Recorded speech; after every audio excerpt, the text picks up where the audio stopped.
오늘 주시는 말씀은 누가복음 10장 30절에서 37절입니다. 신약성경 110쪽 누가복음 10장 30절에서 37절까지 말씀 한 절씩 기록합니다.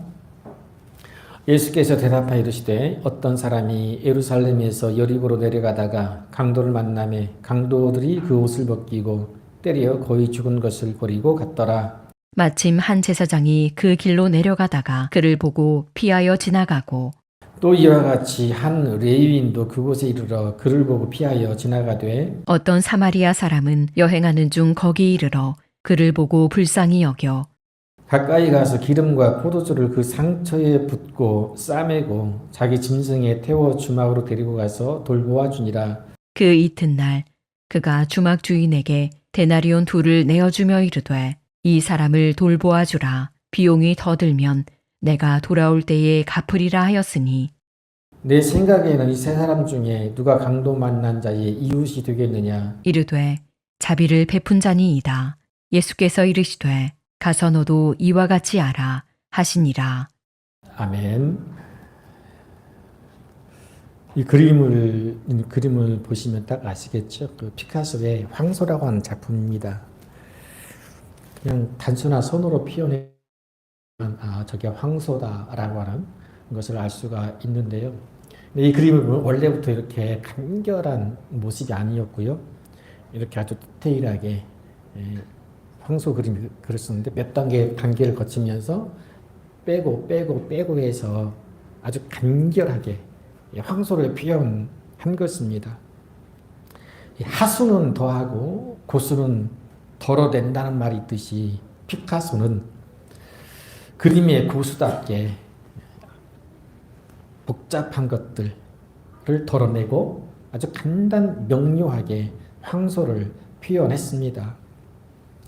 이 복잡한 것을 빼고도 많이 뺐잖아요. 그러면서도 본질적인 황소의 모습을 잃지 않았다고 하는 거예요. 그래서 이 그림을 보고 기업 운영에 적용한 기업이 애플사라고 합니다. 애플사의 애플대학이라는 곳이 있는데 이 커리큘럼에 반드시 이 피카소 황소 그림을 공부하는 과정이 있다고 해요. 그래서 이 뉴욕타임즈가 보도하기를 스스로를 피카소에 비교하는 기술기업은 지구상에 애플밖에 없을 것이라고 했습니다. 당시 비교해보면요, 이것은 구글사의 TV 리모컨이고 이건 애플 TV의 리모컨이에요. 엄청나게 차이가 있잖아요. 이 구글사의 리모컨 버튼은 무려 78개인데 애플의 리모컨은 단 3개입니다. 우리가 애플 아이폰도 보면 홈 버튼 하나로 간결함을 추구했고 지금은 그것도 없잖아요. 그래서 애플사의 성공 비결이 뭐냐? 바로 이 단순함이었다라고 하는 것입니다. 피카소의 황소 그림이나 애플사가 단순함과 간결함을 추구하면서도 중요한 것은 본질을 잃지 않는 것처럼 우리의 신앙생활 역시 단순하면서도 간결함이 있어야 한다고 하는 거예요. 하수는 더하고 고수는 뺀다는 말처럼 신앙의 연수가 많아지고 믿음이 좋아질수록 자꾸만 빼고 빼는 것이 필요합니다. 그러면서도 믿음의 본질을 잃지 않는 것, 이것이 중요합니다.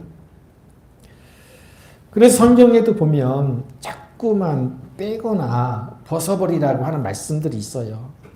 필요 없는 버튼을 좀 버려라, 빼라고 하는 말씀들이 많습니다. 에베소 4장 22절 너희는 유혹의 욕심을 따라 썩어져가는 구습을 따르는 옛사람을 벗어버리라, 빼라는 거예요. 구습을 따르는 옛사람을 벗는 것은 수많은 리모컨 버튼을 없애는 것과 같습니다.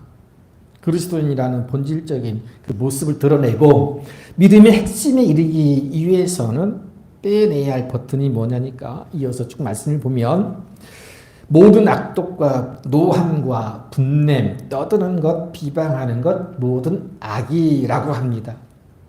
이외에도 음행, 더러운 것과 탐욕이라는 그 불필요한 버튼을 없애야지만 친절, 그리고 긍휼히 여김, 용서, 사랑, 선행 같은 그 믿음의 본질적인 버튼만이 남아서 마귀에게 틈을 주지 않을 뿐 아니라 하나님을 기쁘시게 하는 그리스도인이 될 줄로 믿습니다. 그러기 위해서 자꾸 빼라는 거예요. 뺄 것은 다 빼고 나면 이제 믿음의 본질만 남고 단순해지고 그리고 몇 개의 버튼만 있게 되는데요. 반드시 있어야만 하는 버튼 3개를 소개합니다. 언제 어디서나 어떤 상황 속에서도 주님께로 돌아갈 수 있고 넘어져도 다시 일어서고 다시 시작할 수 있는 그 믿음이라고 하는 홈 버튼이 필요하고요. 그리고 평안과 기쁨으로 언제든 돌아갈 수 있는 감사라고 하는 버튼이 필요하고요. 그리고 언제든 하나님과의 만남의 자리로 돌아갈 수 있는 이 기도라고 하는 버튼이 필요하다. 그렇게 단순하고도 명확한 믿음을 가진 성도가 되시기를 이 시간 서로 한번 축복합니다. 거룩하신 우리 하나님 아버지와 주 예수 그리스도로부터 은혜와 평화가 있기를 축복합니다.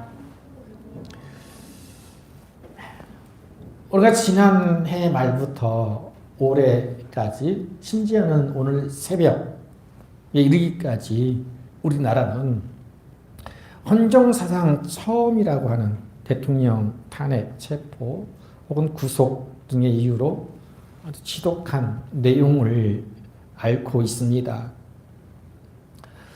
이 집회 현장에 태극기나 뭐 성조기, 이스라엘기, 지시봉 혹은 응원봉, 자신들의 입장과 의견을 알리는 여러 가지 것들을 가지고 나와서 외치는 모습을 보았습니다. 급기야 오늘 아침에 이제 대통령이 구속되어지고 또 사상 초유의 법정 점거와 폭력과 파괴로 치닫는 것을 목도하게 됩니다. 그런데 이번 집회 때 특이하고도 아주 긍정적인 현상이 일어나는 것을 볼 수가 있었는데요. 특히 외신에서도 주목한 거예요. 그게 말은 뭐냐면 이 선결제라고 하는 것. 선결제 많이 들어보셨잖아요. 우리도 가끔씩 상황에 따라서 결제를 미리 해놓고 필요할 때마다 그만큼 사가는 경우가 있어서 낯선 말은 아니잖아요. 그런데 이번에 거리에서 이루어진 선결제는 내가 아닌 다른 사람을 위한 선결제라는 점에서 특이하다는 것입니다.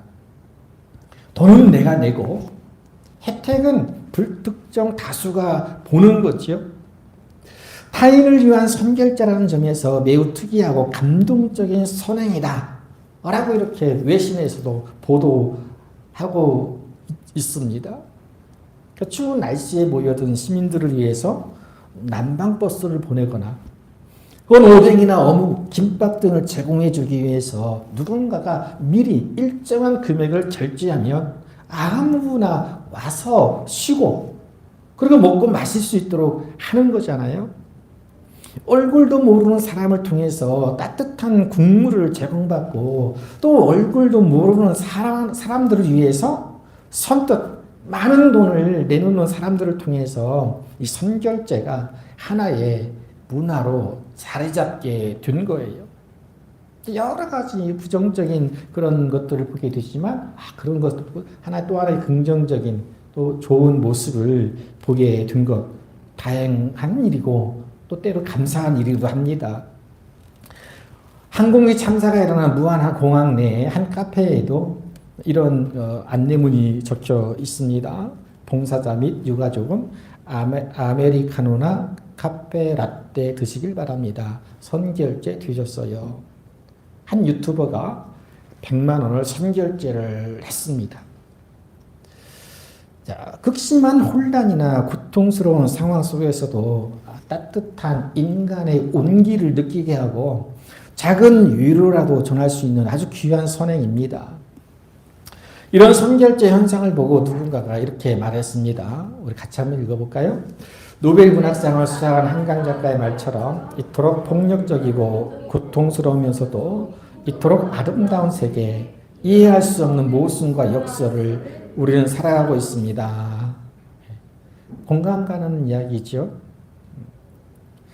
남을 위한 배려나 선행은 그나마 살만한 세상이라고 느끼고 좀 더 나은 세상을 바라볼 수 있는 동기가 되지요. 사실 우리도요, 조금 전에 아주 중요한 선결제를 한 것이 있습니다. 여러분이 선결제 하셨다는 얘기예요. 아니, 내가 뭔 선결제? 라고 생각할 수도 있지만요, 분명히 우리가 선결제 한 것이 있습니다. 그것이 뭐냐면 바로 우리가 주님의 이름으로 서로를 축복한 거예요.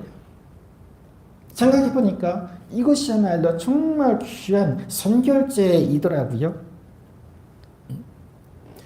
우리가 서로를 위해서 하나님께 먼저 선결제를 하는 것이 곧 축복이다 하는 것입니다. 베드로전서 3장 9절 말씀, 악을 악으로 욕을 욕으로 갚지 말고 도리어 복을 빌라.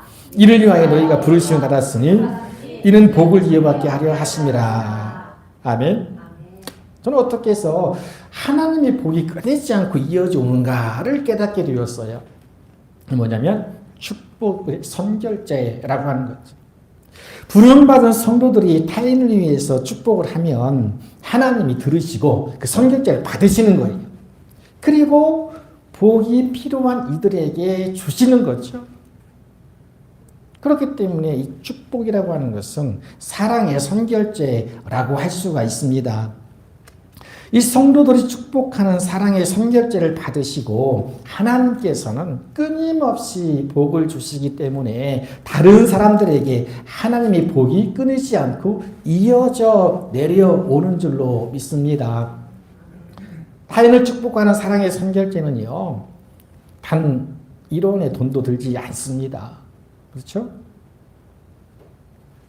오직 믿음만이 필요하지요. 우리가 믿고 입술로 말로 하지만 하나님은 그것을 들으시고 말이 아닌 구체적이고 실제적인 복으로 갚아주시는 것입니다. 그러니 입만 열면 우리가 서로를 축복하는 이 사랑의 선결제를 마음껏 그리고 아낌없이 하실 수 있기를 바랍니다. 그런 의미에서 축복하는 사랑의 선결제를 한번 해보겠습니다. 시작. 주님의 사랑으로 축복합니다. 다시금 주님의 사랑으로 축복합니다. 선결제를 마음껏 하세요. 공수표가 없습니다. 이 선결제라고 하는 것은 반드시 하나님께서 받으시고 갚아주십니다. 자, 다시금 우리가 사랑의 선결제를 해드렸으니 하나님께서 결제 금액보다 훨씬 더 많이 그리고 보너스까지 더해서 복의 복을 더해 주실 줄로 믿습니다. 하나님께서 여러분을 축복의 통로로 불러주신 줄 믿고 이처럼 우리가 서로를 축복하는 그 귀한 사명 잘 감당할 수 있기를 저도 주님의 이름으로 축복합니다. 자, 다른 사람을 위해 축복하는 것이 사랑의 선결제라고 말씀을 드렸는데요. 근데 어떤 때는 그 축복하는 그 사랑의 선결제가 오히려 나에게 복으로 돌아오는 경우도 있습니다. 예수님께서 제자들을 전도하러 보내시면서 어느 집에 가거든 먼저 평안을 빌라고 하셨어요. 평안의 선결제를 통해서 그 가정에 하나님께서 평안의 복을 주시는 게 되는데, 그런데 그 사람이 복을 받을 만하지 않으면 자기가 선결제한 평안의 복이 자기에게로 돌아온다라고 하셨습니다. 마태복음 10장 13절 그 집이 합당하면 너희 빈 평안이 거기 임할 것이요 만일 합당하지 아니하면 그 평안이 너희에게 돌아올 것이니라. 아멘. 그러니 다른 사람을 축복하는 사랑의 선결제는 이래도 저래도 복이 되는 것이니 마음껏 평안의 복으로 사랑의 선결제를 하시기를 바랍니다. 우리가 이번 거리 집회 시 이 선결제를 통해서 이웃을 위한 섬김과 봉사를 실천한 사람들이 있어서 이웃사랑의 마음을 엿보게 되었는데요. 근데 말씀을 보고 이제 이 선결제라고 하는 것 현상을 보면서 딱 한 가지 또 다른 여러 가지 또 글을 보니까 이것이 이미 성경에 나와 있다고 하는 거예요. 사랑의 선결제가 예수님의 가르침 속에 예수님의 말씀 속에 이미 나와 있다고 하는 것을 발견하게 돼요. 아마 이것을 깨달은 사람 많지 않을 것 같은데 그런 깨달음이 있어서 얼마나 감사한지 제가 이 말씀을 보면서 새삼 느낄 수가 있었습니다. 예수님께서 그런 선결제야말로 이웃사랑의 진정한 의미다. 사랑의 실천은 곧 선결제다라고 하는 것. 그러니까 사랑의 넓이, 크기를 다시금 우리가 깨닫게 된다고 하는 것이죠. 자, 예수님께서 선결제가 이웃사랑을 실천하는 것임을 가르쳐 주시기 위해서 비유로 말씀해 주신 것이 오늘 본문의 말씀이에요.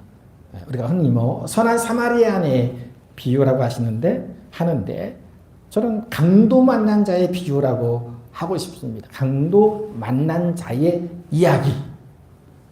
그것을 통해서 예수님이 이웃사랑이 뭐냐, 또 선결제의 의미가 무엇인지를 가르쳐 준다고 하는 것입니다.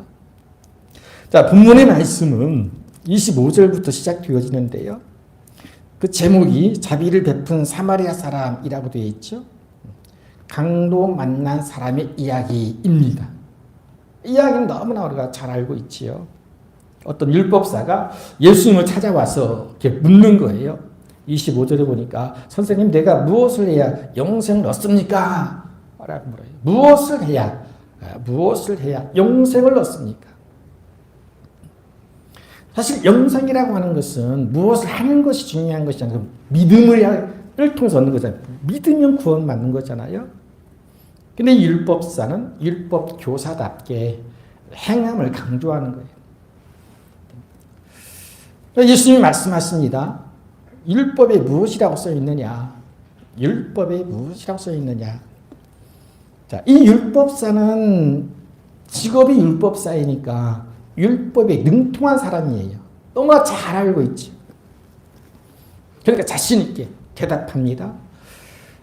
내 마음을 다하고 목숨을 다하며 힘을 다하여 뜻을 다하여 주 너희 하나님을 사랑하고 또한 내 이웃을 내 자신같이 사랑하라고 써 있습니다. 그래, 그대로 행하면 살 것이다. 하나님 사랑과 이웃 사랑이 영생을 얻는 비결이라기보다는 영생은 믿음을 통해 얻는데 영생을 얻은 믿음의 사람은 마땅히 하나님과 이웃을 사랑해야 한다 하는 의미이지요. 자, 이 율법사가 예수님의 말씀을 듣고는 적어도 자기는 이웃을 사랑하는 사람이라고 여기고 자랑하듯 이미 그의 머릿속에는 이웃을 사랑하라 하는 말씀이 들어있잖아요. 지식으로 알고 있어요. 아는 것이 곧 사랑이다 라고 생각했는지 자신 있게 묻습니다. 아마 내가 진정 이웃 사랑하는 사람입니다 라고 하는 그 마음이 있었던 것 같아요. 그래서 물어요. 이웃은 누구입니까? 라고 묻지. 그래서 예수님께서 해주신 이야기가 강도 만난 사람의 이야기입니다. 그 내용을 쭉 보면 이렇게 어렵지 않죠? 한 사람이 길을 가다가 강도를 만나요. 막 강도들이 흠씬 두드려 패고 옷도 벗겨가고요. 다 빼앗아가. 거의 죽게 될 지경까지 폭력을 행사하고 버리고 갑니다. 이 강도 만난 사람은 이제 죽을 수밖에 없죠. 누군가 도와주지 않으면 그냥 죽게 돼요. 그런데 세 사람이 이제 강도 만난 사람을 보게 되잖아요. 먼저 제사장이 지나가다가 딱 보게 돼요. 그리고 레위인도 이 강도 만난 사람을 만나지만 보게 되지만 이 두 사람은 어떻게 합니까? 못 본 척하고 그냥 지나가요. 뭐 귀찮았던지 아이고 그냥 무서웠던지 뭐 싫었던지 여하튼 이 강도 만난 이 불쌍한 사람을 보고 못 본 척하고 지나가잖아요. 근데 세 번째, 사마리아 사람. 이 사람이 지나가죠.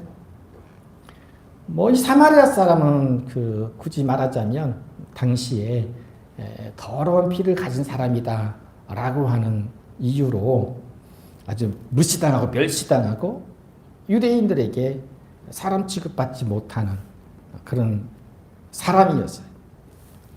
자, 그런데 이 사람만 강도 만난 사람을 모른 척하지 않고 어떻게 불쌍히 여겼잖아요. 그리고 34절에 보면 가까이 가서 기름과 포도주로 상처를 씻어내고 주막에 데리고 가서 돌봐 주었다고 말씀합니다. 대단히 큰 사랑이지요. 유면하지 않고 불쌍한 사람 데려다가 좀 상처를 소독해 주고요. 주막까지 데려가서 보살펴 주는 거예요.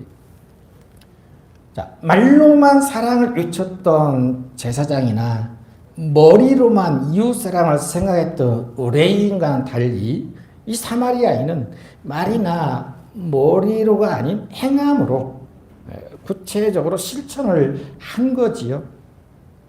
제사장이나 레위인은 나름 믿음이 있다고 하는 사람들이지만 야고보 사도의 말씀처럼 행함이 없는 죽은 믿음을 가진 사람들이고, 사마리아인은 생각이나 말이 아닌 실제로 행함으로 이웃사랑의 본을 보여주는 거죠.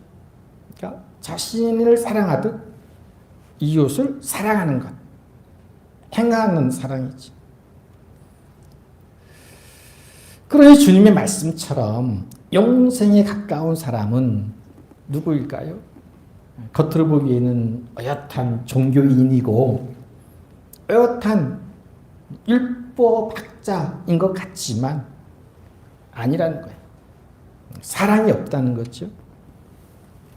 비천한 신분을 가진 사람이지만 이웃을 사랑하는 사마리아인이 영생에 가깝다라고 하는 것. 자, 그런데 더 놀랍고 더 큰 사랑을 보게 된다는 거예요. 중요한 건 이 부분이에요. 거기에 멈추지 않는다는 것. 단 한 번의 사랑으로 그치지 않는다고 하는 것인데요. 이 사마리아인의 모습을 보면 한 걸음 더 나가는 것을 보게 돼요. 자, 이 사람이 강도 맞는 사람을 주막으로 데리고 와서 밤새도록 보살펴 주었을 뿐 아니라 이튿날, 그 다음 날 이른바 사랑의 선결제를 하는 것을 보게 됩니다. 35절에 보면 그 이튿날 그가 주막 주인에게 데나리온 둘을 내어주며 이르되 이 사람을 돌보아주라. 비용이 더 들면 내가 돌아올 때에 갚으리라 하였으니, 앞서서 자기에게 있는 것으로 강도 만난 사람을 치료해주고 밤새도록 돌봐준 것으로 그치지 않고요. 그 이튿날에도 변함없이 이어져요. 한 걸음 더 나가서 미리 돈을 더 주잖아요. 선결제를 하는 거예요. 데나리온 둘, 이 데나리온을 미리 주는 거예요. 그리고 이 돈만큼 이 강도 만난 사람을 돌봐주라. 혹이라도 비용이 더 들면 내가 다시 갚아주겠다 라고 하는 거죠. 흔히 말하는 거 선결제라고 할 수가 있잖아요.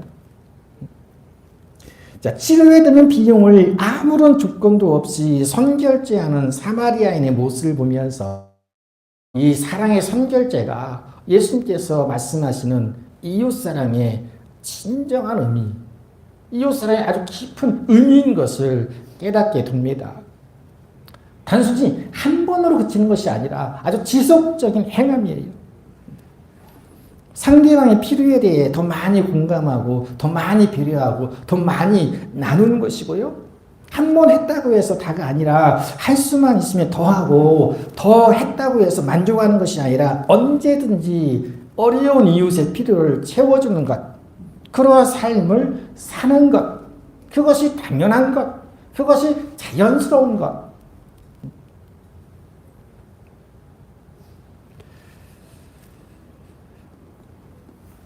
비단 물질적인 것뿐만 아니라 정신적인 돌봄이나 관심도 마찬가지입니다.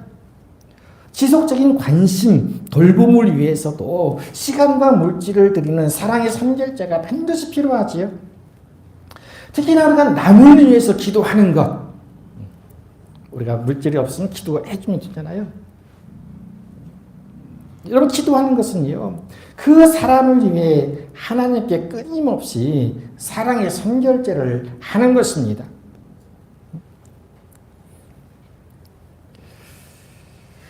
엊그제 제가 국토정보공사 여기 있죠? 거기에 다니는 한 분을 만났는데 그분이 그런 고백을 해요. 지난 1년 동안 이제 그 역량평가라고 하는 것을 통과하고 이제 승진 대상이 되었는데 바로 승진하지 못하고 1년 동안 너무 애가 탔다고 그래요. 근데 드디어 이제 승진해서 무주에 있는 지사장으로 가게 되었다라고 하면서 그냥 된 것이 아니다. 아내와 그리고 지인 한 집사님께서 정말 기도 많이 했다고 하면서 그 기도를 들으신 하나님의 은혜다라고 고백을 했어요. 그분의 아내와 지인 되신 집사님은 지난 1년 동안 혹은 몇 년 동안 쉬지 않고 하나님께 기도함으로 이분을 위한 사랑의 선결제를 했고요. 또 하나님께서 그 선결제 그 이상의 은혜를 베풀어 주신 거죠. 좀 바로 그렇게 이해가 됐어요. 여러분, 거리에서 선결제 금액이 클수록 어떻습니까? 더 보다 많은 사람들이 혜택을 누리는 것 당연하죠.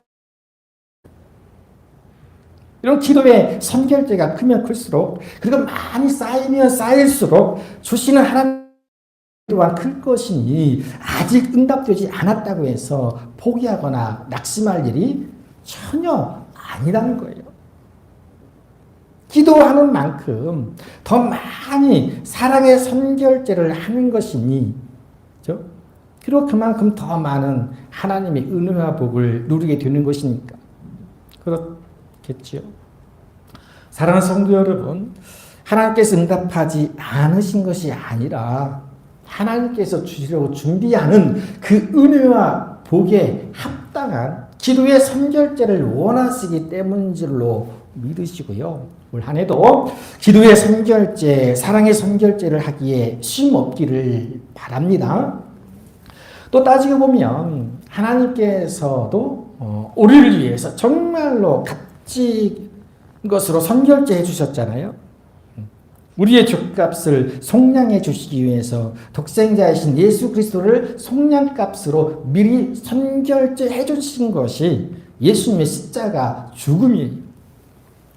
하나님은 죄인들을 구원하시기 위해서 가장 값비싼, 그리고 가장 큰 선결제를 하신 거지요. 그런데 아무리 많은 사람들이 또 거리에서 많은 선결제를 하였다 하더라도 거기에 가서 그 혜택을 누리지 않으면 그 많은 선결제는 나와는 상관이 없는 것처럼요. 하나님께서 예수 그리스도의 십자가 죽음이라는 너무나도 귀한 이 사랑의 선결제를 해 놓으셨는데 하나님 앞으로 또 예수님 앞으로 나가지 않으면 소용이 없는 거지. 찾아가야 하고 만나야 하고 믿음을 가져야 합니다. 이렇게 2000년 전에 이미 주님의 목숨으로 선결제 해놓으신 은혜로 우리도 죄사함 받고 새 생명을 얻었으며 또 하나님의 자녀로 거듭나는 놀라운 복을 누리게 된 것입니다. 하나님께서 이 지불하신 이 선결제 금액이 얼마나 큰지요. 남아 있어요.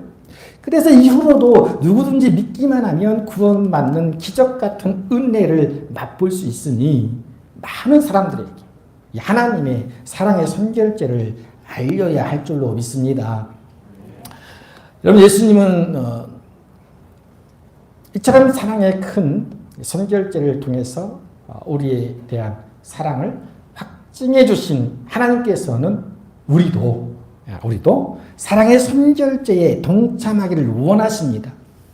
자, 예수님께서 강도 만난 사람의 비유의 말씀을 하시고 율법사에게 물으셨잖아요. 자, 이 세 사람 중에 누가 강도 만난 자의 이웃이 되겠느냐? 율법사는 당연하다는 듯 자비를 베푼 사마리아 사람이 강도 만난 자의 이웃이라고 대답하지요. 예수님 뭐라 하십니까? 너도 가서 이와 같이 하라. 같이 해볼까요? 너도 가서 이와 같이 하라. 이와 같이 하라. 즉 너도 가서 사랑의 선결제를 해라 하는 거예요. 그것이 이웃사랑이다 하는 거죠. 하나님은 우리를 위한 일들을 계획하시고 성취하시기 위해서 다만 우리에게 부르짖어 기도하는 선결제를 원하십니다.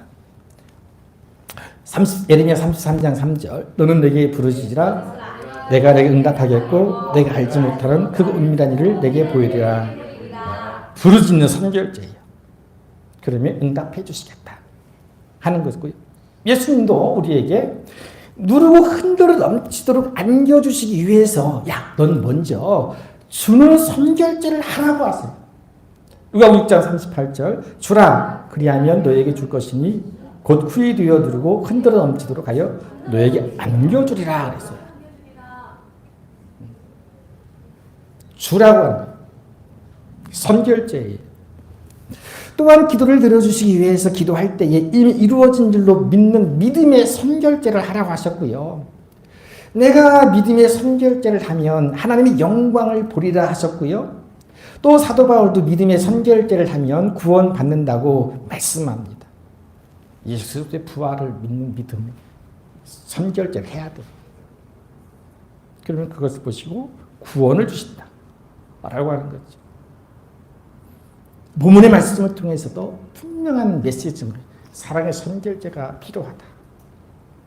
여러분 믿음의 선결제, 기도의 선결제, 사랑의 선결제를 통해서 올 한 해도 응답받고 또 서로에게 축복의 통로가 되어지는 하나님의 귀한 일에 쓰임받는 저와 여러분 되시기를 주님의 이름으로 축복합니다. 거룩하신 아버지 감사를 드립니다. 오늘 또 우리가 세상 가운데 있지 아니하고 하나님 앞에 나와 예배드리게 하시니 감사합니다. 내가 온 것 같지만 내 마음속에 성령께서 감동하시고 그 성령의 감동하심에 순종할 수 있도록 우리 가운데 믿음의 은혜를 주신 줄로 믿습니다. 하나님 이후로도 성령의 음성에 순종케 하시고 특별히 오늘 주어진 말씀을 가슴에 새길 수 있기를 원합니다. 누가 강도 만난 자의 이웃이냐? 너도 가서 이와 같이 하라. 사랑의 선결제를 통해서 하나님의 복을 전하는 축복의 통로가 되어지는 우리 모두가 되게 하여 주옵소서. 예수님의 이름으로 기도하옵나이다. 아멘. 오늘 같이 합니다. 걸어가신 하나님의 아들 예수 그리스도시여 믿음과 사랑의 선결제를 통해 하나님의 일에 쓰임받게 하옵소서.